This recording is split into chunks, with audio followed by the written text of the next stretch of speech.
கர்த்தருடைய பரிசுத்த நாமத்திற்கு மகிமுண்டாகட்டும். ஆண்டவராகிய இயேசு கிறிஸ்துவின் நாமத்தினாலே அன்பு கர்த்தருடைய பிள்ளைகளாகிய தங்கள் அனைவருக்கும் ஸ்வீட் ஊழியத்தின் சார்பாக வாழ்த்துக்களையும் ஸ்தோத்திரங்களையும் தெரிவித்துக் கொள்கின்றேன்.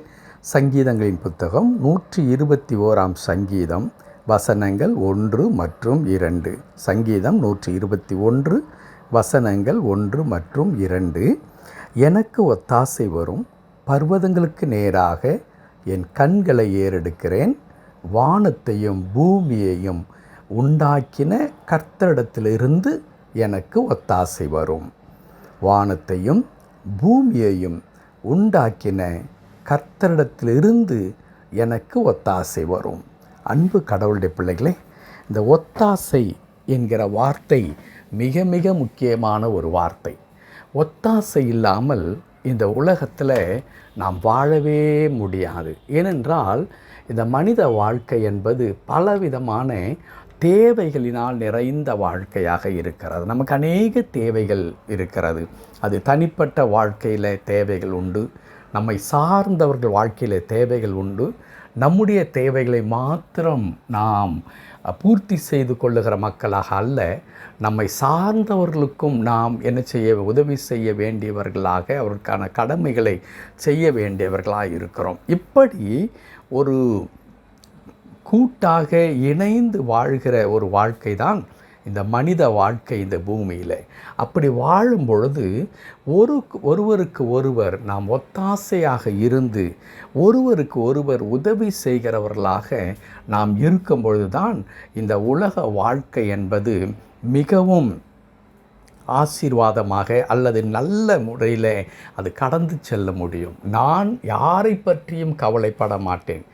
எனக்கு ஒரு தேவை இருந்தால், எனக்கு ஒரு அவசரம் இருந்தால், அப்பொழுது நான் யாரிடத்திலும் போய் உரிமை கொண்டாடி நான் அதை பெற்றுக்கொள்வேன். ஆனால் நான் பிறருடைய சுக துக்கங்களிலே நான் எந்த விதமான அக்கறையும் செலுத்த மாட்டேன் என்று வாழ்கிற மக்களும் இருக்கச் செய்கிறார்கள். ஆனால் அப்படிப்பட்ட ஒரு வாழ்க்கை மிகவும் ஆபத்து நிறைந்த ஒரு வாழ்க்கையாக இருக்கின்றது. காரணம் என்ன? நாம் உதவி செய்யும்போது இரக்கம் செய்கிறவருக்கு இரக்கம் செய்யப்படும் என்று வேதத்தில் வாசிக்கின்றோம். நாம் பிறருக்கு மனமுவந்து நாம் உதவிகளை செய்ய முன் வரும் பொழுது, நமக்கு தேவை என்று வரும் பொழுது கடவுள் என்ன செய்கின்றார்? அநேக இடங்களிலே இருந்து நமக்கு ஒத்தாசைகளை அனுப்புகின்றார். அதை தான் இந்த பகுதியிலே நாம் வாசிக்கின்றோம். வானத்தையும் பூமி உண்டாக்கின கர்த்தரிடத்திலிருந்து எனக்கு என்ன செய்யும்? ஒத்தாசை வரும். கடவுள் என் வாழ்க்கையில் இந்த தேவைகளை சந்திக்கிறவராக அவர் என் கூடவே இருக்கின்றார். நான் அவரை நோக்கி பார்க்கும் பொழுது அவர் மனம் இறங்கி எனக்கு தேவையான ஒவ்வொரு நன்மைகளையும் செய்வதற்கு அவர் போதுமானவராக இருக்கிறார் என்பதை தாவீது இங்கே மிக அழகாக வலியுறுத்தி சொல்லுகிறதை நாம் பார்க்க முடிகிறது.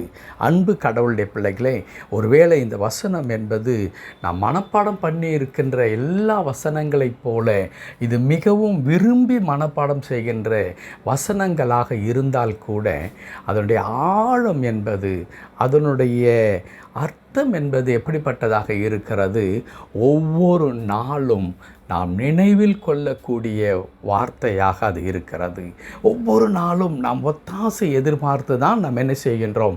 வாழ்ந்து கொண்டே இருக்கிறோம். நான் யாரிடத்திலும் எந்த உதவியை நான் எதிர்பார்க்க மாட்டேன் என்று சொல்லவே முடியாது. ஒரு சின்ன ஒரு எடுத்துக்காட்டு பார்த்து கொள்ளுங்களேன். நாம் ஒரு பேருந்தில் ஒரு பயணிக்க நேரிடுகிறது என்று வைத்துக்கொள்ளுங்கள். நான் காசு கொடுத்து நான் டிக்கெட் வாங்கிவிட்டேன். ஆனால் எனக்கு ஒரு எதிர்பார்ப்பு இருக்கிறது. என்ன எதிர்பார்ப்பு?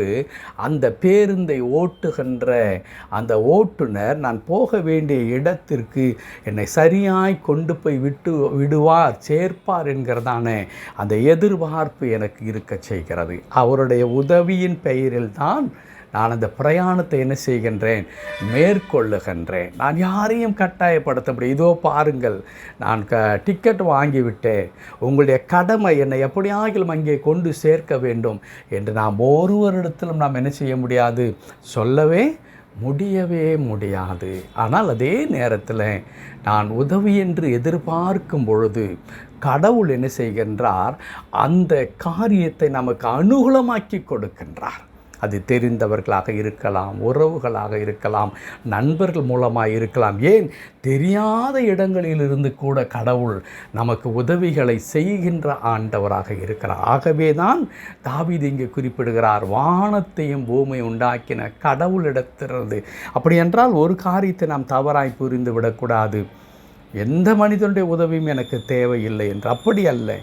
கடவுள் அவ்வளோ பெரிய ஆண்டவர், தவறாமல் எனக்கு உதவியை அனுப்புவார், அவரிடத்தில் இருந்து எனக்கு ஒத்தாசை வரும் என்ற ஆழமான இந்த நம்பிக்கை நமக்கு மிக மிக அவசியம். ஆகவே அன்பு கடவுளுடைய பிள்ளைகளே, அந்த உதவியை, ஒத்தாசையை நாம் கர்த்தரிடத்திலிருந்து எதிர்பார்க்கும் பொழுது அற்புதமாய் இந்த காரியங்களை நமக்கு வாய்க்கச் செய்வார். கடவுள் தாமே அவ்விதமான ஒத்தாசைகளை நம் ஒவ்வொருவருக்கும் ஏற்ற நேரத்தில் அனுப்பி நம்முடைய வாழ்க்கை சுகமானதாக, ஆசீர்வாதமாக இருக்க உதவி செய்வாராக. ஆமென், ஆமென்.